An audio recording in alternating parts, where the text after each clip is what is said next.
Hello friends, मैं कृष्ण सिकरवार आपका अपने यूट्यूब चैनल पे आप सभी का स्वागत करता हूं। आज हम बात करेंगे कि आपका जो रेनफोर्समेंट सीमेंट कंक्रीट जो ड्राइंग है आपकी उसके बारे में। उस दिन आपको पेपर कराया हुआ था, उसमें थ्योरी वाला था आरसीसी का। ये आपको ड्राइंग बनानी है, तो आपको सीधे इंग्लिश में आप स्क्रीनशॉट लेना चाहें यहाँ से ले सकते हैं। तो जो भी इंग्लिश में पढ़ने वाले बच्चे हैं वो इंग्लिश वाला देख सकते हैं पोर्शन। हम हिंदी पे सीधे बात करते हैं।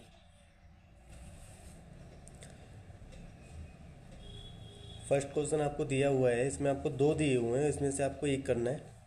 एक आपका 20 नंबर का है, आप यहाँ देख सकते हैं। इसमें एक पूछा हुआ है कि एक चतुर्भुजीय यानी सिंपल सपोर्टेड आरसीसी बीम है जिसके आंकड़े आपको ये दिए हुए हैं।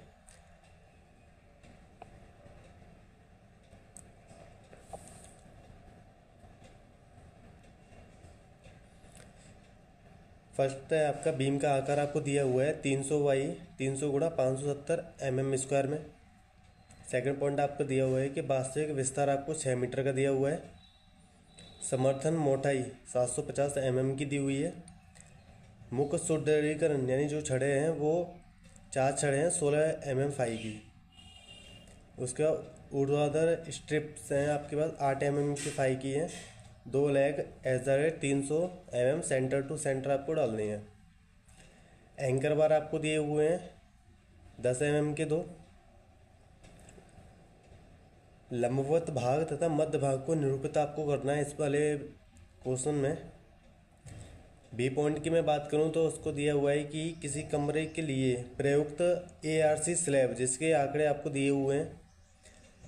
मुख्य सुदृढ़ीकरण आपको दिया हुआ है कि 8 phi @130 mm centre to centre आपको डालना है। वितरण स्टील बार दी हुई हैं 6 mm फाई की। 130 mm यानी mm सेंटर टू सेंटर आपको डालनी है। स्लैब की मोटाई आपको दी हुई है कि 135 mm है। दीवार की आपको मोटाई 300 mm दी हुई है। एक तरफ से स्लैब जो आपको दी हुई है 3 मीटर गुणा 6 मीटर की दी हुई है, वो उसका साइज दिया हुआ है। 4 पॉइंट है आपका कि प्रत्येक वैकल्पिक बार को दूरी तक मोड़े। 0.6 मीटर समर्थन के किनारे से सेक्शन बार झुकने की प्रक्रिया और प्लान बनाइए। सेकंड पॉइंट पे आपके आ जाते हैं। इसमें भी ये आपका 15 नंबर का है, यहाँ देख सकते हैं आप। इसमें आपको एक करना है। उसमें ये भाग है आपका कि हुक बैंडों तथा अतिरिक्त लंबाई के महत्व की आपको चर्चा करनी है, जिसमें आरसीसी संरचना में प्रयुक्त हुकों तथा बैंडों को चित्र की सहायता से आपको प्रदर्शित करना है। हुकों के बारे में आपको बताना है। बी पॉइंट है आपका कि तनाव और स्ट्रेस के साथ एक एसएसडी जो कि 2 गुना प्रबलित है के अनुभाग को निरूपित कीजिए तथा निम्नलिखित जानकारी को उसमें दर्शाएं। जिसमें आपको बीम की चौड़ाई आपको दिखानी है।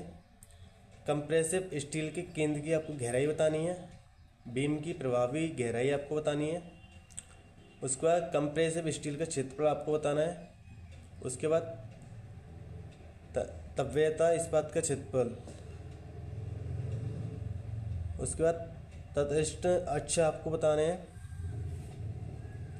स्टील में अधिकतम जो तनाव होता है वो आपको बताना है पूरा। सी पॉइंट पे हम आते हैं।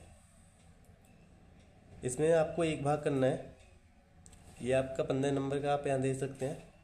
ऐसे करके आपका ये पूरा पेपर आपके 50 नंबर का हो जाता है। इसमें ये भाग है आपका कि पृथक आधार वाले कॉलम का विवरण बनाएं, जिसमें कॉलम का आकार दिया हुआ है कि 500 mm गुणा 500 mm। मुख्य सुदृढ़ीकरण आपको दिया हुआ है कि 8 वार है 20 mm फाई की हैं। थर्ड पॉइंट आपको दिया हुआ है कि आधार का जो आकार है समलंबाकार प्लस आयताकार, उसके बताना है। आयताकार आकार आपको 3400 गुणा 200 mm आपको दिया हुआ है। समलंबाकार खंड जो आपको जो दिया हुआ है वो शीर्ष चौड़ाई 1970 mm ऊंचाई 290 mm। पर्दे की चौड़ाई आपको 3400 mm दी हुई है। लास्ट क्वेश्चन जो है आपका क्वेश्चन उसमें है आपका कि अक्षीय लोड लेने के लिए उपयोग में लाए जाने वाले स्क्वायर कॉलम का विवरण बनाना है।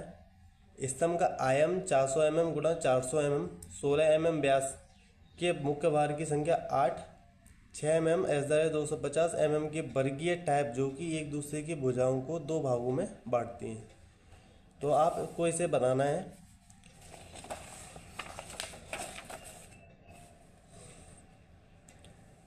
तो आपको ये सारे जो क्वेश्चन है मैंने आपको बता दिया है, तो आप इसे एक बार देख के जरूर जाइएगा। और आपके जो पेपर हैं वो एक तारीख से हैं, आपको सबको पता है, तो आप अपनी तैयारी को 2 गुना बेहतर करें। जितनी भी आपको लग रहा है कि जो चीज़ आपकी रह रही हैं वो अभी से आप तैयारी में लग जाएं, बार बार रिवाइज करें, क्योंकि पेपर है कहीं से भी पूछ सकता है, कोई ऐसा नहीं है। ये आपको प्रीवियस ईयर का कराया हुआ है, आप यहाँ देख सकते हैं। इसके आधार पर आप समझ सकते हैं कि कैसा पेपर आने वाला है। तो आशा करेंगे कि ये वीडियो आपको अच्छी लगी होगी और आप अपनी तैयारी बहुत अच्छे से कर रहे होंगे। तो इसी के साथ हम अपनी वीडियो को यहीं समाप्त करते हैं।